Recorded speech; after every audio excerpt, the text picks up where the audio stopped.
Bare Marriage Podcast. I'm Sheila Ray Gregoire from ToLoveHonorAndVacuum.com, where we like to talk about healthy, evidence-based, biblical advice for your marriage and sex life. And I am joined by my daughter, Rebecca. Hello. Who is the first time out of the house since giving birth. Other than my one appointment for Yay. me and my daughter. Yeah. Yay. So she is here at my house. My daughter is napping at home. She is away from her baby for the first time. Yes, 3-week-old baby. 4-week-old almost, yeah. Yeah, so yay. She's adorable. She's perfect. Yes. Okay, so speaking of babies, it's Christmas this month. Yes. Yes. We think about a very important little baby. Yes, and so I thought that since December was Christmas, one of the things that I want to talk about that I think kind of connects Christmas with the ministry that I do is the concept of embodiment. The incarnation of Christ. The incarnation of Christ, how God took on human form and how our bodies are actually important. Yes. And don't worry, this is not going to be a weight loss podcast. No. That's not what I'm talking about. I just mean that often differentiates Christianity from other religions, and there's many things that differentiate Christianity, but one of the things is that the body has an importance. It's not that the soul matters and the spirit matters and the body is just totally irrelevant and is totally a bother. It's that the body is actually important. The body is so important that our God took on bodily form. And when he resurrected in bodily form. And we are going to have bodies in the new creation. Like, our bodies are eternal. Not this particular body, but we will have eternal bodies. Yeah, like we don't have a Gnostic Stoic faith, isn't that what we're saying, right? Is the physical is not a bad thing. The physical is actually yet another way for us to experience God. Like it says in the Psalms, right? Taste and see that the Lord is good. Right? Not deprive yourself of good food so that you don't get distracted by physical things, so that you remember that God is the one that is good and he is not physical. That's not how the verse goes. No. Right? It's like, taste and see the Lord is good. Happy those take refuge in him. Right? It's like God has created the world in a way and has created our bodies and the fact that we are sensual beings to also point us back to him. That's why things like, art and, many denominations and traditions of Christianity use things like incense and those kinds of things to kind of point people back to the holy and the divine. Yeah, and often we forget how much of Jesus' life and miracles were spent on physical things. Like, we think that Jesus came to earth merely to teach us in the brain department. Right. Yeah. Or, to save our souls. Which is, yeah. He did. But one of the ways that he showed who he was, and by who he was, I don't just mean that he was God, but also that he was compassion, that he cared, was how many miracles have to do with our bodies, healing people, raising people from the dead, feeding people. He cares when we're hungry. He cares when we're cold. And when it comes to the whole, your kingdom come on earth as it is in heaven, when you look at Jesus' example, a lot of that is righting the physical issues in our world, right? It's feeding the hungry, it's clothing the naked, it's, giving people water when they're thirsty. That's part of what it means to live out the gospel of, like, your kingdom come, your will be done. Yeah, the physical matters. And one of the problems that we often have in marriage is that we discount the physical, or we don't understand how to incorporate the physical and the emotional and how do they all go together because they seem so separate, because we often do see them as very separate things. So it's like, how do we join them? Because we were created to experience the most intimate emotional thing actually physically with our bodies. That's what sex is it's this intimate joining, but you experience it through your bodies, not just through your mind, not just through your heart, but through your actual body. And so the embodiment is God taking on human form. And what I want to talk about this month on the podcast and on the blog is how that impacts our sex life and how we can learn to embrace our bodies, not in a body image way, because that's not really what we're going for, but rather instead how to learn to be mindful and pay attention to our bodies and honor our bodies. Yeah, because for a lot of people, that's going to be reclaiming that ability because of a lot of the teachings that we hear growing up. You learn to differentiate your soul from your body. Yes. That's what we heard so many times from women in focus groups, especially, where they said that, when they were growing up or dating, like anything in their body felt bad. And that was really hard because then you can't enjoy bodily things. Yeah, and think about how much of our bodies cause shame, right? Yeah. Like, you're never supposed to let anyone know you're having your period. Yeah. Because that would be highly embarrassing. Or that you have curves. Or that you have curves, or anything like that. Like, we have to pretend that nothing bodily is ever bothering us. You have to pretend you didn't fart, you know? We can't ever have bodily functions of any sort, because those are somehow bad. And while, I don't really appreciate loud farts in public. Yeah, we're not necessarily saying if you want a great sex life, fart more in front of each other. That's not what we're saying. But people fart. Alex has a book. My grandson has a book called Everybody Farts. It's wonderful. And so how do we learn to incorporate our bodies and embrace our bodies, especially when we've learned so much shame? And again, we're not getting into weight loss this month. I've written about being healthy on the blog before. I do believe in a healthy lifestyle, but that's really not where we're going. So no one panic about that. Okay. Yeah. However, now, before we get into some other aspects of mindfulness, incorporating with our bodies, understanding the mind-body connection, I do want to address something that has come up since you gave birth. Yes. And I have to admit, we kind of chuckled at this one. But Tammy, who is my wonderful manager who goes through all my emails and figures out my scheduling and stuff, she told me in passing last week that we had quite a number of emails that came in that she never put through to my inbox because she didn't want me to see them, expressing dismay that Rebecca had a C-section rather than a natural birth, and that I spoke positively about it. She spoke positively about this. Yes. I'm going to speak to this one. Yes. I want to first of all comfort the people who are dismayed by the fact that I had a C-section, to say I did have a natural birth for my first child. Mm-hmm. It was unwanted. Yes. I did not want a natural birth. I wanted the epidural. Yeah. Yes. But I did unfortunately have an unplanned, non-medicated birth for my first. Mm-hmm. And so I do know what a natural birth is like. Yeah.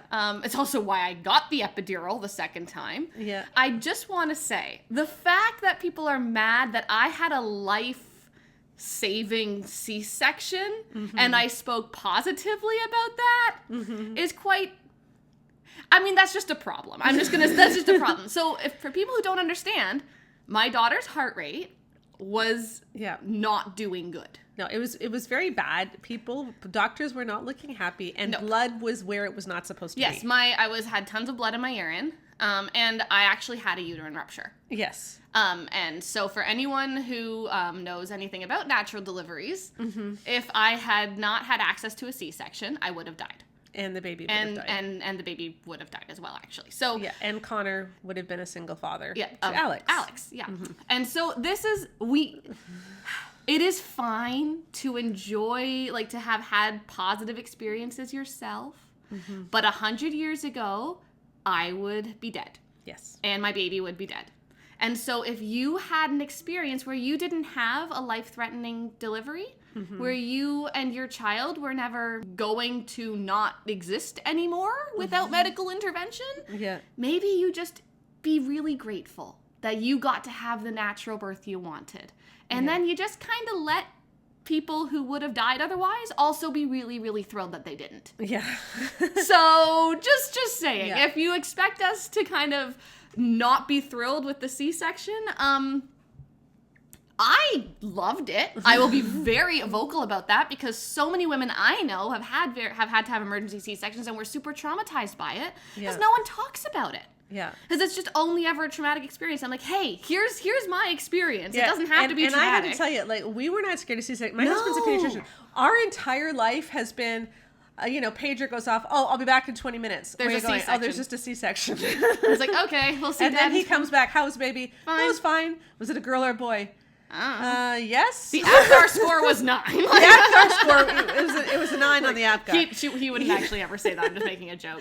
But we grew up, or you guys grew up, where C-sections were not a big deal. No, my baby was sunny side up, back to back, and I was much more scared of a forceps delivery because I'd had a previous tear. Mm-hmm. So when they said we're going for C-section, I actually got quite a bit relieved. Yeah. Because I knew what would happen if I had another tear. Yeah. You got relieved. The rest of us weren't relieved because we were seeing the monitors and we were seeing the blood. But you were like... Yes, I saw the blood too, but I was just... Yeah, I will admit. Okay, and this might seem a little bit harsh, but whenever people get mad because I had a life-threatening delivery that was saved by a C-section, it does feel a little bit like that Brooklyn Nine-Nine Jake Peralta line. It's like, it's okay, guys. The bleeding's all internal. That's where the blood is supposed to be. It's like, no.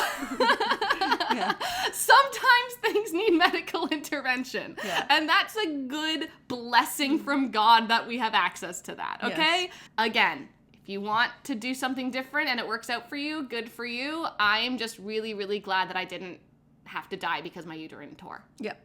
And I'm very glad of that too. Yep. Exactly. So to lead into that, the reason we wanted to talk about that with this whole embodiment thing too is that we talk about things with our friends and within our communities that we have not often taken the time to actually consider from the other perspective. Mm-hmm. Right? So for instance, with my C-section thing. Right. I didn't say no one should have a natural delivery. Yeah. I didn't say natural deliveries are terrible. I just said, hey, this was great, and compared to my last recovery, this has been awesome. Yeah. Because I'm sorry, compared to my last recovery, anything would be awesome. Yeah. And so when we're talking about stuff with our bodies, a lot of the reason that we often go into this not having information is because we don't actually talk about it in a healthy way or a helpful way, right? And it's not just delivery and labor and stuff like that. Like, there's other things too. But especially when it comes to the way that female bodies work, we don't talk about it in public very much. And so all you really have to go to is your own perspective. Mm-hmm. And so I know this is something that I had to learn as a mom, because Rebecca, if I can share, I'm going to share it. Oh, gosh. But I showed my postpartum pads on camera. Yes, we're fine. But you had really bad cramps as a teenager. Oh, yeah. And for the first, and I had cramps too. And so when you would get really crampy and in pain, I pictured myself at that age, and I kind of thought that you were overreacting. It's like, well, you're a girl. You just kind of have to deal with it. Yeah. It's not going to go away. Yeah.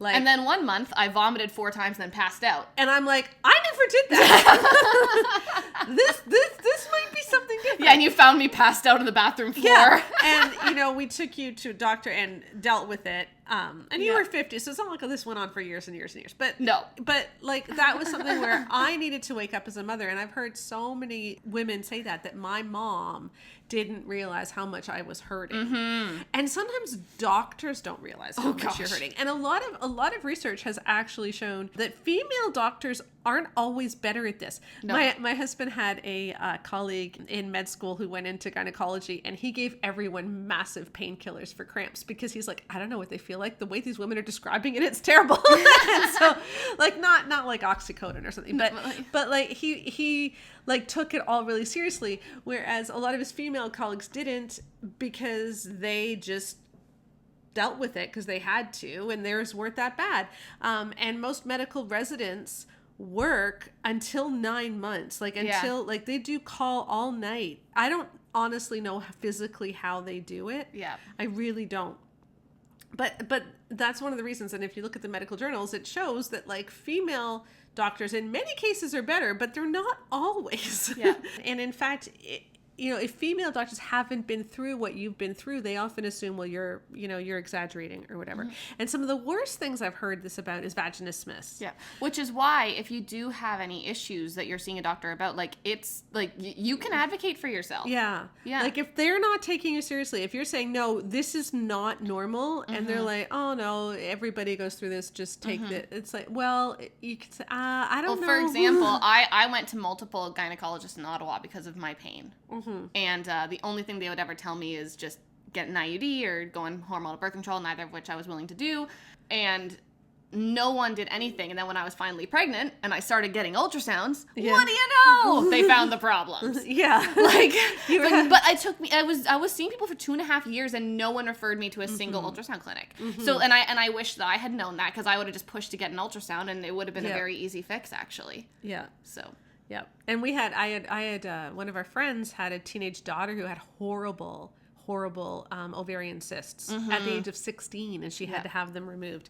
But again, mom advocated for the daughter, and daughter got them removed. Exactly. So, you know, if your daughter is in a lot of pain more than you were, it might not be that she just is a wimp. Like, she might honestly be in more pain. And I want to be clear, like, I had it really bad, and like, I don't even actually have a diagnosable anything. Like, I don't have endometriosis or anything like that. And so like there are women who have legitimate gynecological, like, not, what's the word? It's not a disorder, like diagnoses potentially. Anyway, where like it's real painful and it's real bad. And so like when we just talk about it all, like, well, this is just what women go through, and we're just kind of hush about it, or like we look at our own experience and we say, well, I can handle this, and so you should be handling this, or I had this kind of experience, and so therefore all other experiences are bad. Yeah, it's like, well, no. Yeah. You have to recognize that we are all one data point in the world. I actually like to say, and I think I said this, I don't know if I said this on the Bare Marriage podcast or the one for our Patreons. The Unfiltered? Patrons. Yes. The Unfiltered podcast. Hey, now's a good time to do a plug. We do have a patron group, so if you want to support us for as little as $5 a month. And I will say, so we have a patron group. You can support us for as little as you want, down to like, I think it's $3 or $5 I think it's $3. You just don't get any perks for $3. It's hard because it's all in Canadian versus American too, so it changes based on which nationality, currency you're in. But anyway, there's 2 podcasts every month. There wasn't this month because I was on mat leave. Sorry, guys. But I have extras for December. And then there are a bunch of, like, we do live events. We have a really active Facebook group, all that. In essence, you just get to kind of hang out with us online. And the money does not go to support me. It goes to support Rebecca and Joanna as write peer-reviewed papers, get into new social media channels, etc. Which I'm just desperately trying to do. It's hard to do with little babies. But what I will say is I am caring less and less with more and more tiredness that I'm getting with the newborn. So it might start to get real entertaining real soon. But I think I said at one point, I don't remember which podcast it was on, that me and Connor, our parenting philosophy is our son is a statistic. Yeah. Right? So everyone says you're not a statistic, and that can be really, really great in some places. But my kid is a statistic. So which means if statistically I shouldn't be worried, I'm not going to worry.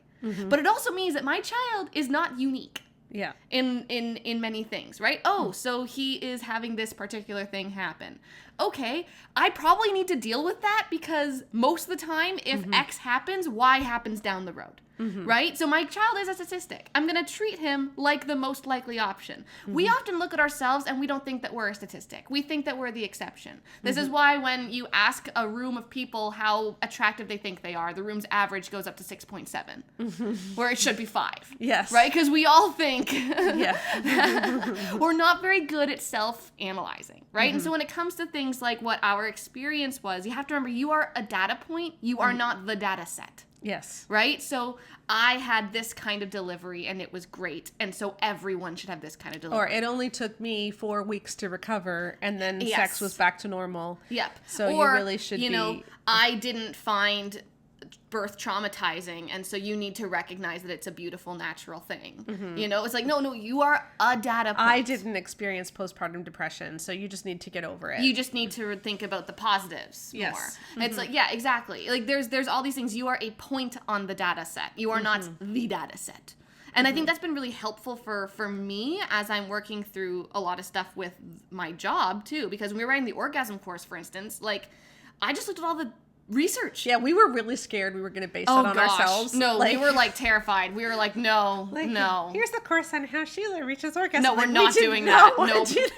Nope. So I made Rebecca read like all the peer review. No, you didn't make me. I was like, no, we are not talking about anything until I have presented us with a review of the peer reviewed literature so that we don't inadvertently talk about anything personal. Yes. But I think that's just the point is like when we're talking about our experiences with our bodies, with things that have gone through, we need to see ourselves as one data point, not the entire data set. And so just, and I think that's true, especially as to get back to Vaginismus, is, you know, people will, I know as a young bride, when I had Vaginismus and I came back from my honeymoon, it had been so painful, and I tried to talk to a couple of friends who were already married.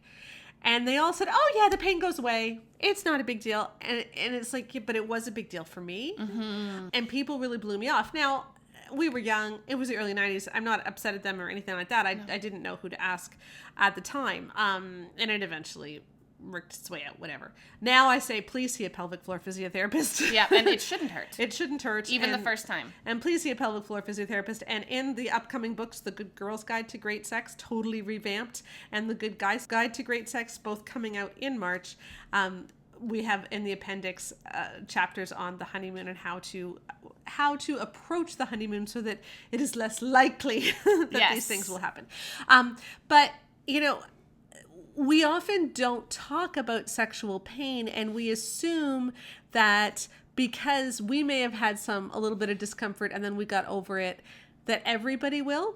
Yes. Or like you had a bit of discomfort because you weren't really aroused, but second time was great. You just need lubricant and you'll be fine. Yeah. And that may be true for most, but it isn't true for all. Yeah.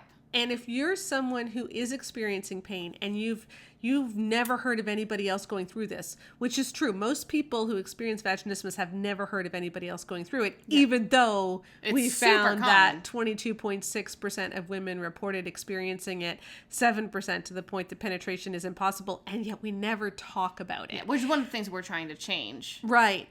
And so, you know, I think normalizing talking about this stuff, and if someone ever comes to you and says, you know, I have horrible cramps during my period, instead of blowing them off, say, I have cramps too, and this is what I experience. Is that what you're talking about? Or are you talking about something different? Or if someone comes to you and says, you know, I have awful pain, like when I have sex, and you can say, oh, well, I experienced this kind of discomfort, but lubricant helped. Is that what you're experiencing? Or is it something else? Yeah. And I think normalizing talking like that is really important because a lot of people suffer in silence for gynecological things, and they don't talk to their doctors because they think that this is normal or that they're complaining.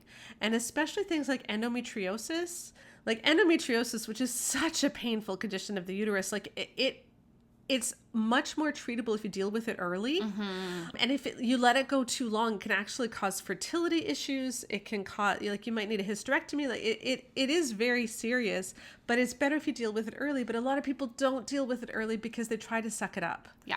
Because that's what we're supposed to do. Well, and I'll just say, and again, just because at this point I am just the resident TMI person because I'm the one who's going through childbirth and stuff. But like with my issues, mine were related to a giant ovarian cyst that no one ever found out about, like giant, like real big.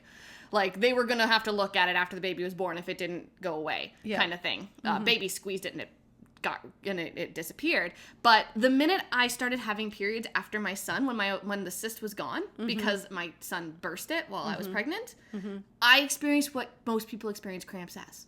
It's doable with Advil. Like you take an Advil and you're like, I feel gross and crampy, but like you can walk. You know, and then like the difference there and realizing, oh, so this is what people thought that I meant when I went to the OBGYN and said I had cramps. Because I think I still had what most people consider a 7. Yeah. But like comparatively, and I think that lots of people don't have that experience of actually seeing what both are like. Yeah. And so I think we just need to show each other more grace. And if we can normalize that kind of conversation, when someone comes to you, because remember, if someone comes to you and says, I'm experiencing pain during sex, my cramps are really bad. You know what? I gave birth 3 months ago and sex still hurts. And I think I have, I still have pain, and they don't want to go to their doctor. They're embarrassed. It probably took them a lot of courage to share this with you. Yes. And often our response is to try to reassure people, oh, don't worry, you'll be fine. That's not really a helpful response. If someone took the courage to share something with you, it's probably pretty bad. Yeah. And so I think a really great way to handle it is, well, I experienced pain too. This is what it was like. Is that what you're talking about? Yeah. Or is it something else? Exactly. And even if you don't know what to do, even if you don't know what endometriosis is, even if you don't know what... You don't need to diagnose them. You don't need to but it's okay to say, that does sound really bad. Yeah, validate that what they're going through is not normal. Yeah. Or, if it is something normal, you can also give them the tips that did work for you. If it's like, yeah, that's exactly what's happening to me. Yeah. Oh, well, here's what I did. Yeah. Try that. And a lot of us have tried alternative therapies and they worked great. And it's wonderful to give those tips. But let's remember that some people may need more. Yep. Just like Becca needed a C-section, and that doesn't mean. And I needed a cyst removed. When it came to my pain. It's like, I needed a lot of medical stuff. Yeah. So let's just remember to have grace for people. Remember that Jesus took our bodies seriously. Yes. And we don't need to blow things off. It's okay if we take our bodies seriously too. I want to thank our sponsors too for this podcast, Femile, which is a wonderful women's wellness company. They sell menstrual cups, cloth pads, but also wellness teas, and my favorite, vaginal melts. And I've been talking about these on the blog this week. They are organic vaginal melts. They're vaginal suppositories that help increase lubrication, that help with elasticity, that help with some of the problems that you can get in the vagina as your hormone levels change. So please check them out at femile.com. I will also put a link to the post talking about the changes your vagina goes through during menopause and breastfeeding and some of these other hormonal things, and show you why Femile's vaginal melts can really help. All right, I got a reader question for you. All right. Are you ready? Yep. Okay. I'm in, and I changed some of the details so the numbers are more vague and things. I am in my mid-40s. I'm married about over a decade. I grew up in a Christian home, but sex was never discussed. Growing up, I was told that sex came after marriage. In college, boys introduced me to sex with plenty of alcohol. As I matured, I recommitted to abstinence until the relationship really felt committed. In the early years of my relationship with my husband, sex was fun and enjoyable, but not mind-blowing like others describe. We have several children who are beyond the toddler years. We were farmers 24/7 until recently. My husband has always said that the kids were my responsibility and the farm was his, but I was expected to work as hard as him on the farm, plus all the childcare and housework. He never changed a single diaper or got up in the middle of the night with a child. Obviously, sex was not frequent, but it was pretty regular. I considered it part of my marriage, and he got what he wanted with coercion and guilt. I rarely enjoyed it at all and was going through the motions. Sex is sometimes painful for me, and I would close my eyes and bear it. Currently, he works 12-hour days, 7 days a week. I work full-time and handle kids' activities and 2 to 3 hours of barn chores. Sometimes in the last 2 years, I started telling him no more often than yes. I'm trying to figure out why sex is so bad for me. Yeah. It feels like my head and my heart separate from the rest of my body. He enjoys the things my body will do, and I can't control it or stop it. When my body responds to his touch, he feels like I enjoy it. I just wish my body would stop responding. I don't enjoy it. I tolerate it when he really makes me feel guilty for saying no. This is a long, hard story to tell. Do other women ever describe the separation between how they think and feel and how their body naturally responds to touch and sex? Yes. And I thought this is perfect as we head into the rest of what I want to cover on this podcast is I want to talk about the concept of arousal non-concordance and how our bodies and our minds don't always match up when it comes to sex, and how this can be really confusing and frustrating. Yeah, because this is a perfect example of arousal non-concordance. When she says that it feels like her head and her body are separated, where she does not enjoy what's going on and her body is physically responding and she just wishes it would stop responding. Yeah. So we'll get to that in a minute. I want to get on the research on arousal non-concordance and explain what it is. But I want to talk about the dynamics of what's going on in this relationship First of all, it's like she doesn't understand why she doesn't enjoy sex. And it's like, well, it's because of everything that you've written here. So you have no time together. Well, not only that, you are married to the kind of man who does not change a diaper for several children and still expects you to do work on the farm. And like, that's not a good partner. That's not a partner. You don't have a partner. You don't have a partner. And it's one thing, it's like, well, you don't know everything. No. If a dad doesn't change any diapers of several children, you do not have a partner. That is pretty point blank. Especially if she is also working on the farm. Like, if she was not working on the farm at all and he didn't change any diapers, but he was busting his butt on, like, getting their income through the farm, like, and he was working from 5 a.m. until, like, 9 p.m, as a lot of farmers do, you know, that would be one thing. But when it's like, nah, they're sharing that workload and he's not sharing hers, no. And again, the issue with children is that children are not a task. Children are a relationship. Yes, children come with tasks. But childcare in and of itself is not a task. And you can't outsource it. No. Because children need a relationship with you. And it's wrong for only one parent to be responsible for the children. Totally. That is emotionally unhealthy for everybody involved. Yep. And eventually when the kids grow up, they simply will not have a relationship with their dad. Well, and that's actually what research has found. A lot of times when the mother dies, the father's social life just completely disappears because all the kids were connected with mom, not with dad, because he spent no time with them when they were kids. Yeah, and so this is a very unhealthy relationship dynamic. First of all, the fact that he's guilting and manipulating her into sex is not healthy. No, that's coercive. I actually had an Instagram message where a couple had read The Great Sex Rescue. She really liked it. He didn't, because she said that he was manipulating her into sex because if she did not give him sex every 2 days, he would mope, he would yell at the kids, he would be really difficult to be with. He would snap at her. And so she had to have sex with him every 2 days to keep him treating them and properly. The children properly. And he said, well, you can't expect me to act normally. This is just a consequence of your behavior. You can't expect me to act normally if I'm being cut off. And that's actually coercive. One of the definitions of coercion is that you need to do something in order to prevent something bad from happening to you. And so domestic abuse resources work with that kind of thing. Yeah. But that actually is a form of domestic abuse. Yes. Especially when you're threatening someone's children. Yes.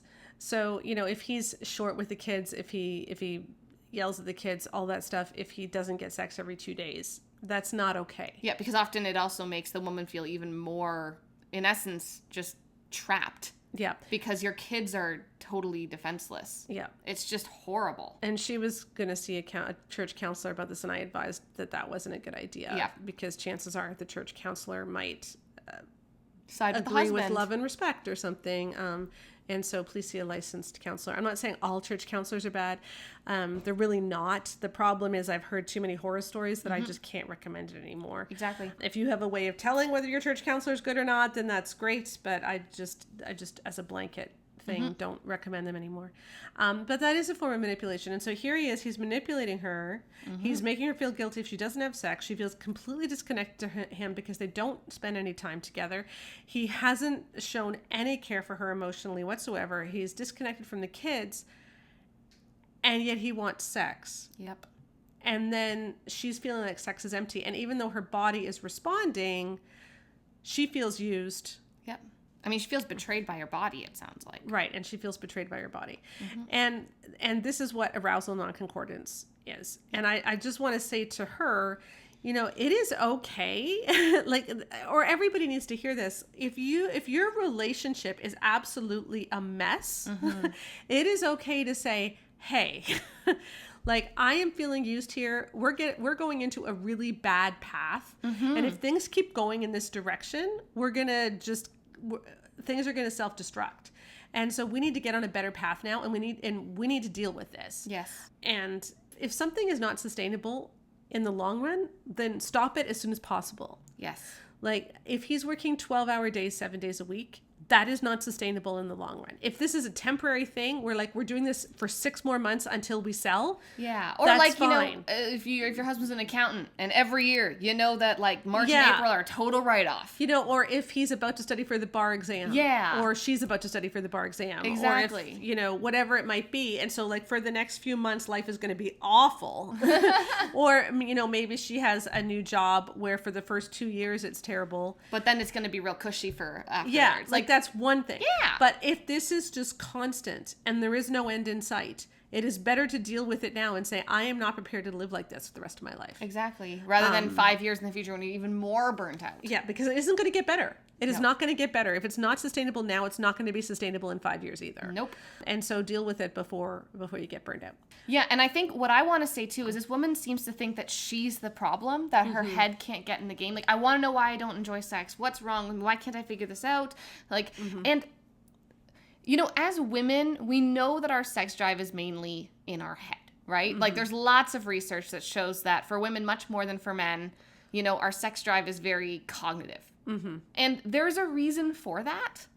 We are in essence, more vulnerable to having sex with bad people because we get pregnant. Right. And we have to, and you know, God do so that. we have, and what you mean by that is we have more repercussions That's from what I having mean. Yes. sex with That's what I with mean. a bad person. Yeah, because we have all the same repercussions as the guy in terms of, like, you know, diseases or anything like that. But the additional one is that our bodies have to then carry a child and birth a child. And then we have a child there and you feed the child. There's just a lot. Right? And so it makes sense that we were designed to get turned off by guys who don't change diapers. Yes. Like, it makes sense that when life is really stressful, our minds are like, sex is not what I want right now. Yeah, because if life is really stressful, your body doesn't want to get pregnant. Yeah, and so maybe we should actually start listening to what our minds are telling us, because the answer isn't then say, oh, well, then you're just never going to have sex again. The answer is to say the same way that, like, you know, when we deal with something like a mental health issue or something like that, we ask, hey, wait,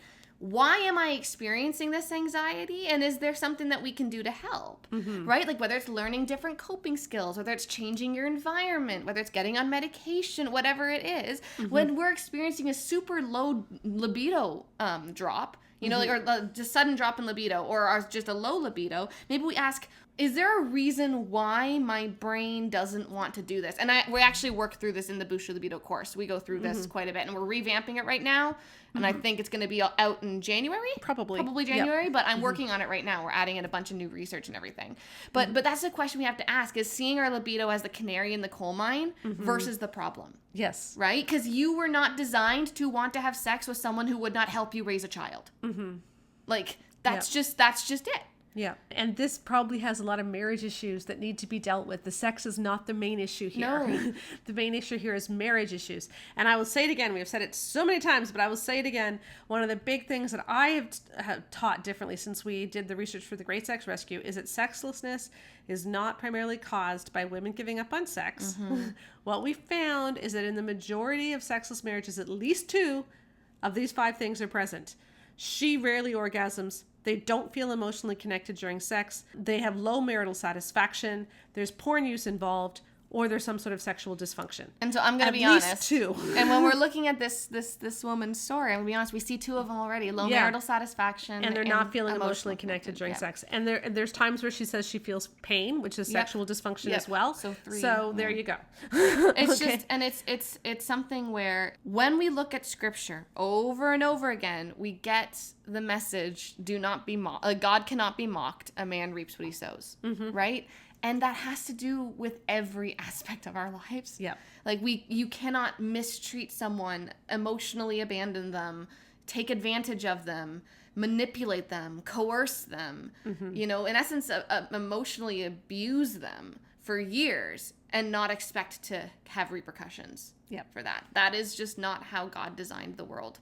And it's time that we start standing up and breaking cycles so that we can bring positive consequences in. Because, you know, if you are loving, if you are emotionally available, if you are a partner that is, you know, there to support each other, if you work every day to help make each other's lives better, and you are selfless and humble in how you approach each other, you're also going to reap the benefits of that. Yep. You reap what you sow, good or bad. Yep. Well, Becca is gone. And my better half is here. Hey, everyone. And I thought I would bring you on to talk about the science stuff. Okay. I mean, Rebecca's talked about science stuff before, but, you know, you're really the science guy. So I have spent a couple of days this week looking over a lot of the research for arousal non-concordance. Okay? And I'm going to explain what it is, and then I'll tell you some of the stuff I found. Okay, sounds good. So basically, as Becca and I were explaining, there's 2 different aspects to arousal. There's the brain saying, I want the sexy stuff. And then there's the body where women get lubricated, men get an erection, and there's other stuff going on. But, you know, you get more blood flow to the area. It heats up. Lots of nice stuff happens. Okay? Sure. And those are 2 different things. And that's what studies have repeatedly shown, is that sometimes your brain can be saying, I want the sexy stuff, and your body's not doing anything.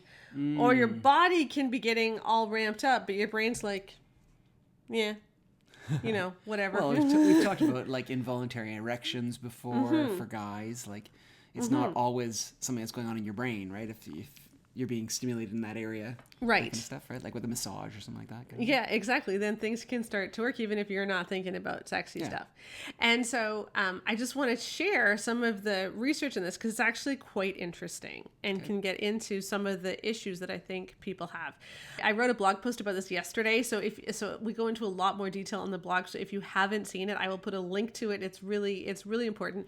But it reminds me of when I used to play Balderdash. Okay. So, when we were just starting to go out, and Balderdash was like the game in university. And for those of you who may remember, you'd be presented with a word that sounds like nonsense that no one's ever heard of. And everybody has to make up a definition. And then the real definition's in the mix as well. Mm-hmm. Right. And you have to guess which one was the correct definition. And I had a definition I used in almost every game as long as I was playing with different people. And I always won that round. Okay. And it was the lint that you collect out of the dryer trap. Right. And I always won. And the reason I always won on that round is because people are like, yeah, there should be a word for that. Right? Like, yeah, that's an actual This has got to be the word. Yeah, that's an actual thing. And so there's probably a word for that. And so I would just use that in every game that I played. And that's arousal non-concordance is one of those things that when you explain it, people are like, yeah, that totally makes sense, even if you never thought of it before. Mm-hmm.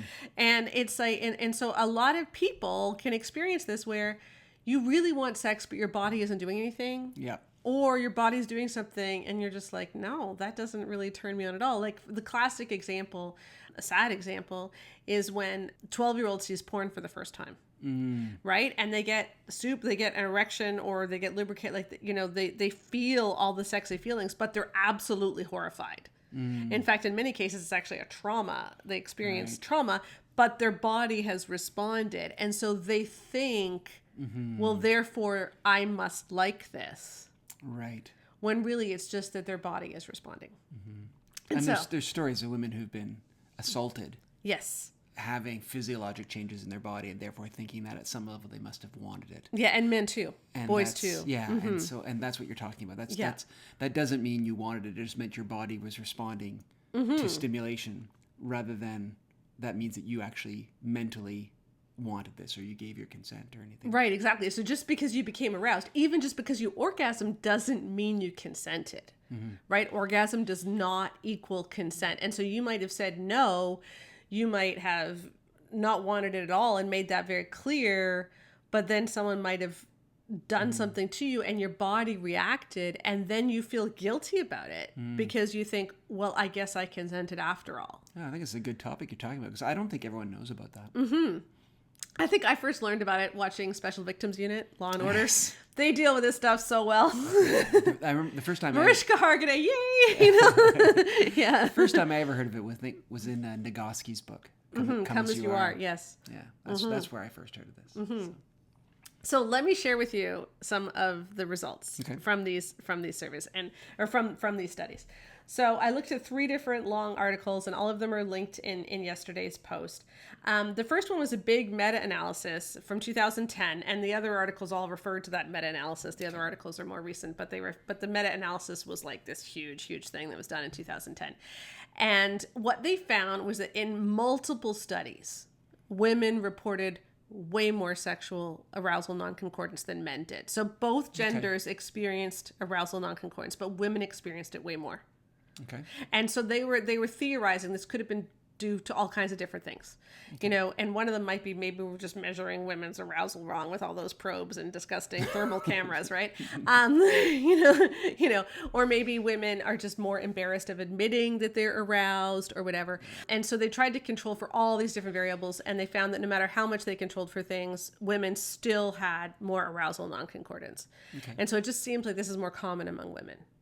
And that was in the study in 2010? In 2010. Okay. And then others... So were the other ones follows up... So were the other ones follow-up studies then to ask why that was? And to verify that this was true, et cetera, et cetera. So let me tell you about bonobo apes. Okay. Have you heard of the bonobo ape study? I know, I haven't heard of this study, but I know about bonobos. Okay. So researchers... They're a matriarchal society. Yeah, I think they are, yes. And bonobo apes, when shown videos of bonobo apes mating, okay, both genders say, doesn't do a thing for me. Yeah. Do not feel sexy at all. It's probably the nose. Yeah. Yeah. Men Physiologically. It's more than that, but bonobos have a funny looking nose. That's why I'm joking. Yes. Yeah, so. Men physiologically agree. Okay, so their physiology agrees with their mental perception that this doesn't do anything for me. Women, on the other hand, their physiology actually does react to seeing the bonobo apes mating. And in a whole variety of stimulus, men are much more discerning as to what they say, or much more exact as to what they say turns them on. Like women, men say this turns me on. Women are less likely to say that explicit thing turns me on. So we all have different things that we say turn us on. Okay. But women experience genital arousal across a far wider spectrum of stimulus than men do. So this is like increased blood flow and that sort of physical changes. Although they mentally are not into it at all. Like they could be totally like, ew, gross. Okay. And so I want to read you the conclusion. So one says, women react to sexual stimuli with lubrication to protect their inner sexual organs independent of their experienced arousal.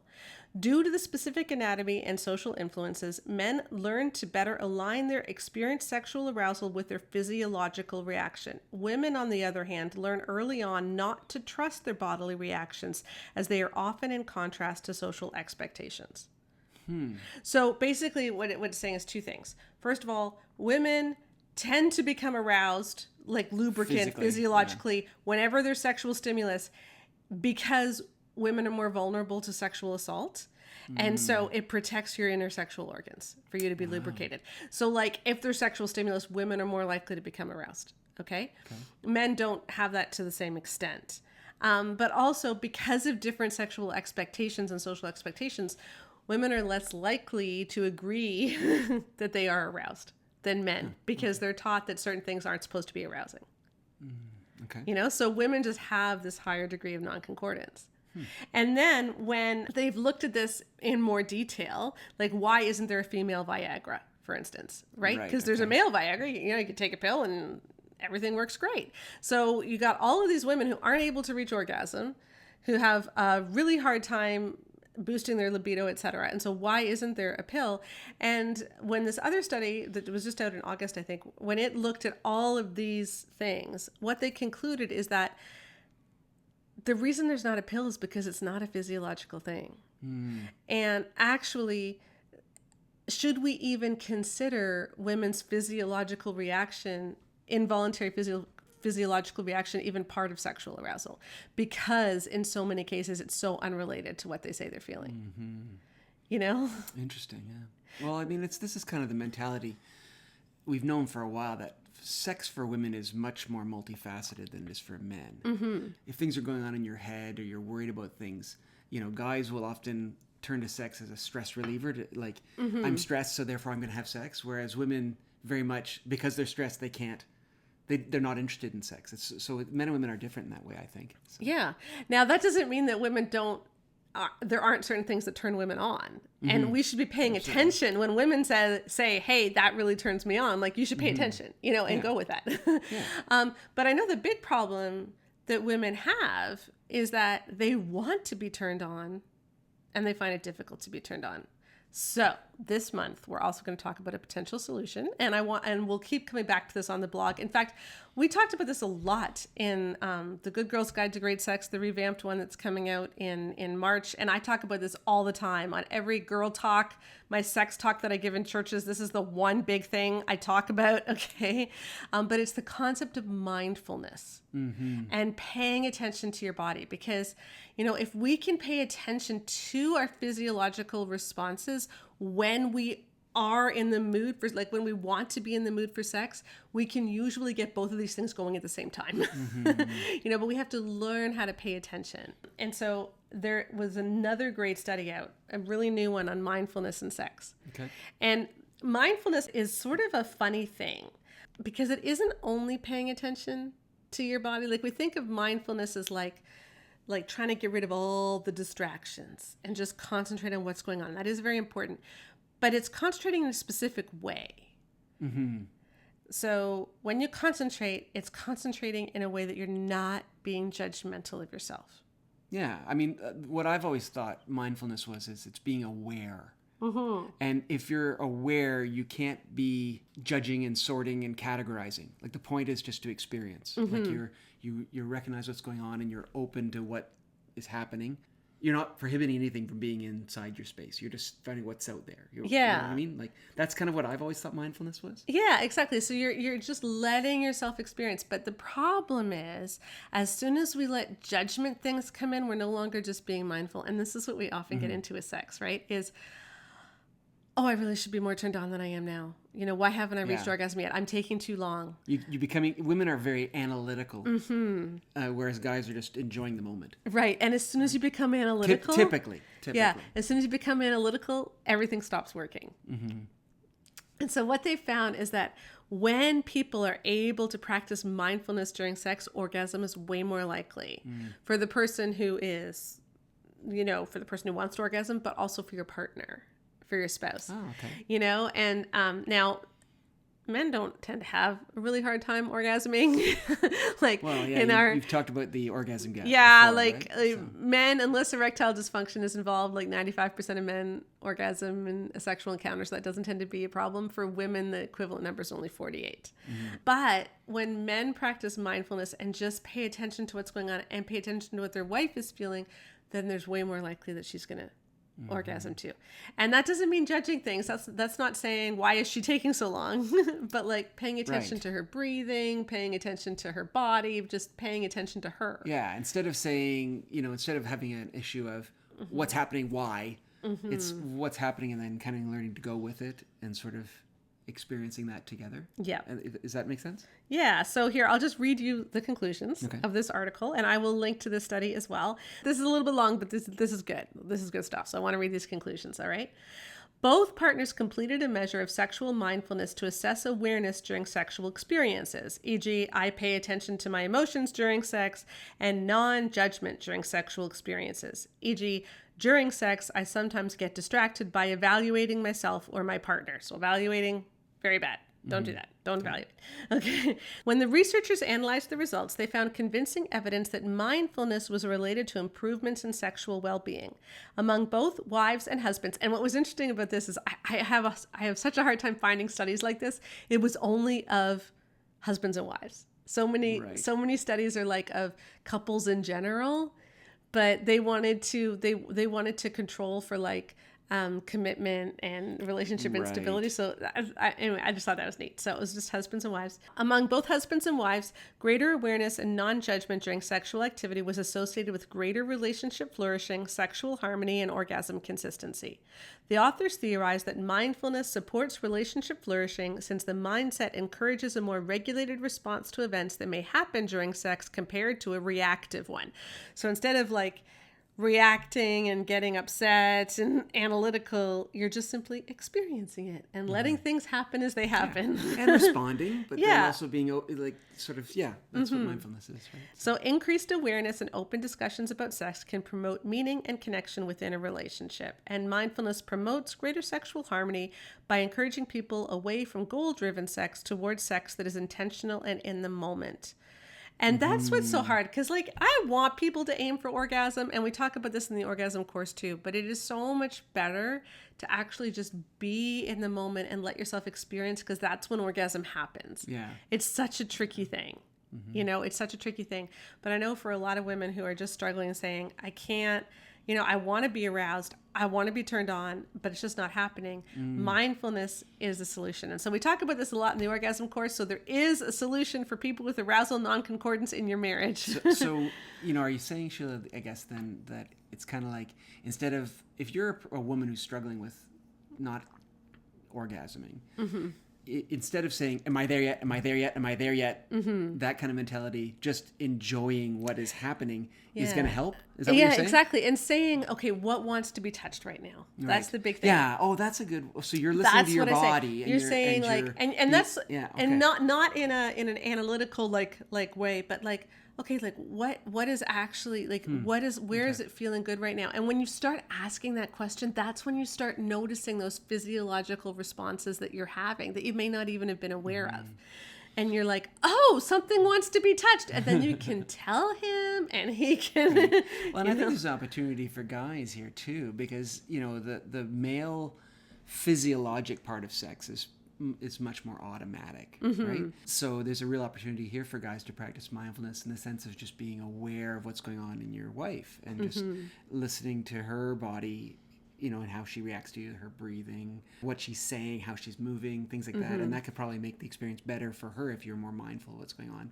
Oh, that seems to be really working well. Let's keep doing that. Or this is, you know, and then kind of changing. Yeah. I don't know. Does that make sense? Yeah, I think so. And so it's like just learning how to be in the moment, slow down, and just relate to your body. And which goes back to what Rebecca and I were saying at the very beginning, is that we're physical people. We're made with a body. And so often we try to keep sex entirely in our heads, and we separate from our bodies. And that's when things don't work. And so it's learning how to inhabit both places at the same time, which is really what Jesus did. As we talk about Christmas, you know, he was God who became body. And the whole idea of embodiment and getting in touch with our bodies is what we're going to be looking at this month, because that is something that God wants for us, is to experience life through our physical bodies, not just through our minds.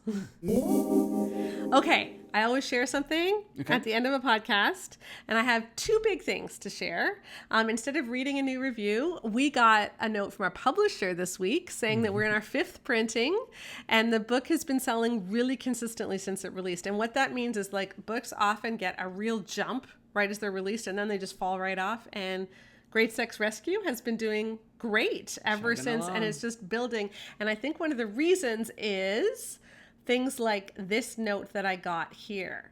So a counselor sent me this Instagram message today. She said, I work at a nonprofit Christian counseling center, and my boss just came into my office and said, that book in your desk is amazing. I then asked if I could eliminate all the horrible books from the office. She said yes, and she proceeded to order 5 more copies for the other counselors in the office. So that's how it's going to grow. So, hey, Great Sex Rescue, great present for your pastor for Christmas, great present for your counselor or therapist, great present for your sister. So get Great Sex Rescue as a stocking stuffer. And thank you for joining us on the Bare Marriage Podcast. Join us on the blog this month for more talk about embodiment as we work towards the Christmas season. And remember to check out yesterday's post about arousal non-concordance, because I think it's really important. And as always, I will see you again next week. Bye-bye.